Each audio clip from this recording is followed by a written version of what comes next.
Hello, welcome back. Riding cars. I think I just posted or made videos and scheduled them to post about the fuel economy. And in that video, I talked about the turbo engines. Now, the new turbo engines. I don't know if I've actually talked about this on this channel before, but it does come up. Well, let's put it this way.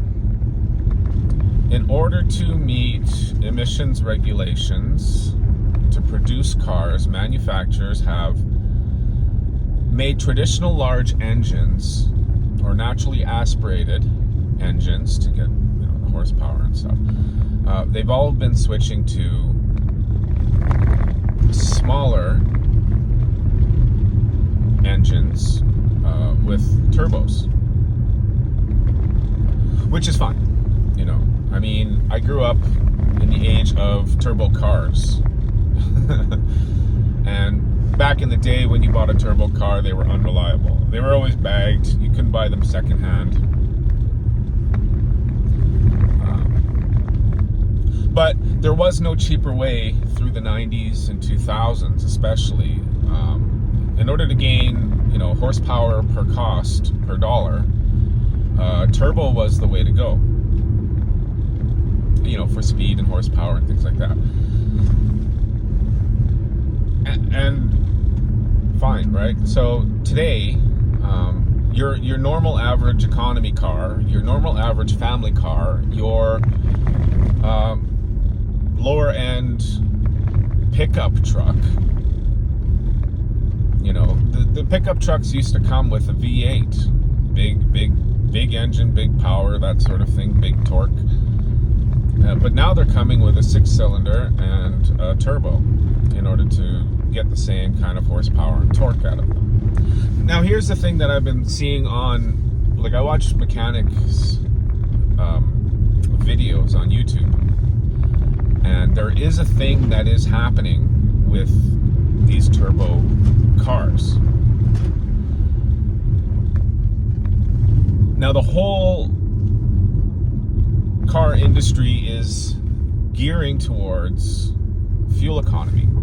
Okay, that is something that consumers, me and you, have asked for a long time, because cars never, weren't that efficient, especially in you look back in the 70s and stuff, where it was a lot of gas mileage didn't matter sort of thing for cars, but now it does.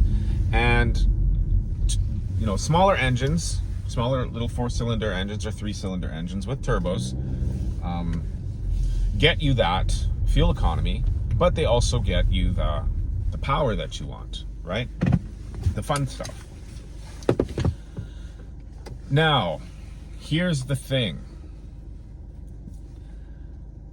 Thinking that you have an economical fuel efficient vehicle, that has a 4-cylinder and a turbo, or a 3-cylinder and a turbo, and probably a CVT transmission.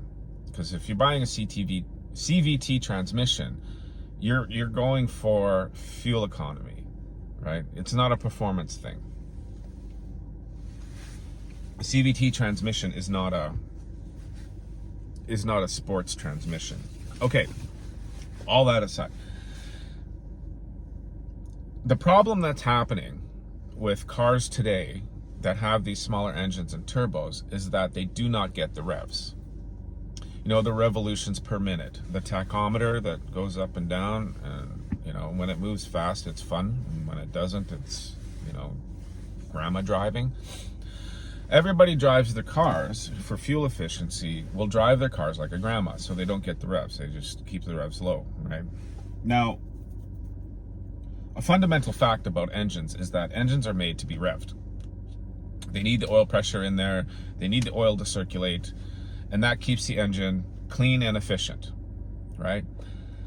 Now, revving your engine, seeing the revs go up, actually decreases your fuel economy. It does. You can watch it. Like this car, my Hornet has one of those kilometers per liter gauges, and you can, Old Volkswagens used to have the green light. You know, you switch gears according to the green light and it saves you fuel. And that was an old thing, right? But now they got gauges for that, and you can actually watch it in real time how much fuel you're saving while you're driving. But these cars that are driven like this end up with engine problems quickly. And they take them into the mechanic going, hey, there's something wrong with my car. I'm not getting fuel mileage. There's weird noises. It's not performing like it used to. And this is in a short amount of time, within 50,000 kilometers. And the mechanics are taking apart the engines, and what they're finding is that they're full of sludge. The sludge happens when the oil isn't cycling through the engine, and it just sits there and sits there and sits there and sits there and just cakes on and cakes on and cakes on. It doesn't matter how many oil changes you do, it'll never clean it out. What will clean the engine out is getting it through the revs, and keeping the engine clean is going through the revs. So there is, you know, a balance that you have to do in order to keep your car running smoothly, and that is you have to sacrifice some fuel economy by putting the revs into place to keep the engine healthy.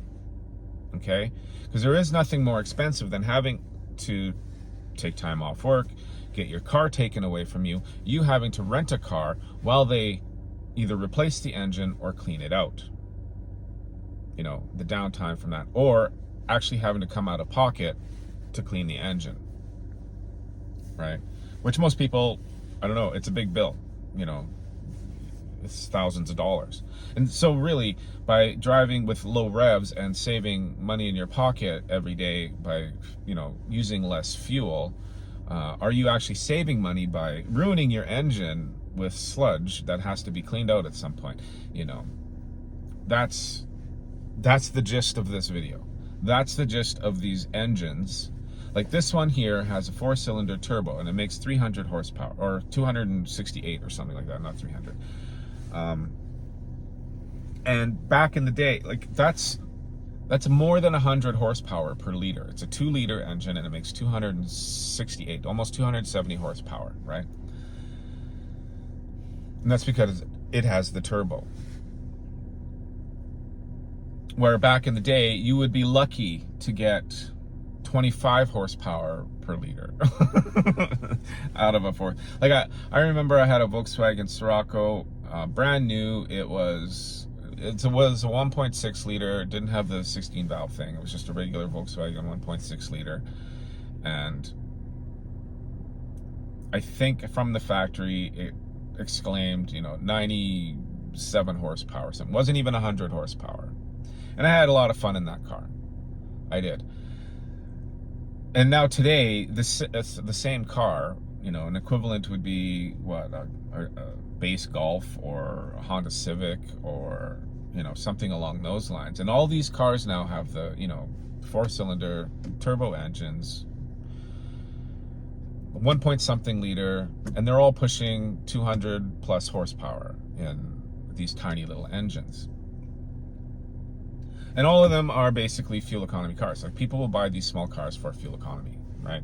And if it has a turbo in it, you have to realize that you do have to run it hard once in a while.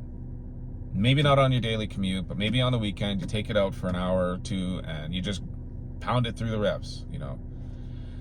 You sacrifice a tank of gas or half a tank of gas to get that engine healthy and keep the oil cycling through it and keep things clean, you know. Bust the carbon out and things like that, because the carbon still happens, you know, it still builds on valves, right? And revving the engine helps get that through, put into oil, and when you go for your oil change, it cleans it all out, you get the new oil, and it keeps the engine healthy. That's my quick little thing on the small little turbo engines that are today. To tie it in with the fuel economy thing that I have posted, like I put premium in and I'm actually getting better gas mileage than with regular, even with the pricing. So I'm actually saving money. I did the whole math for it. If you want to watch it, it's a previous video, but the cost per liter in real time with prices posted on the pump, I think it's up to 40 cents difference between regular and premium, so 87 octane and 91 octane. You get better gas mileage using the 91 octane. I am anyway. I've done the math. I've done it twice. I'm gonna try it another third time here to see. But the thing is that with the premium, I noticed the car is more lively. The revs happen quicker. The car is more spirited, and it just seems like it likes it more, and that helps me keep the end motor clean by revving it. And when I watch these videos on YouTube, the mechanics say the same thing. They lift the top off the engine, they go, look at this sludge, now we got to clean all this out. And this is because people aren't driving their cars spiritedly, basically, or they're not revving the engine. They're just not revving the engine. You know, they're keeping the RPMs low in order to make fuel economy happen, right? That's the tie-in. Like and subscribe, and I'll see you on the next one.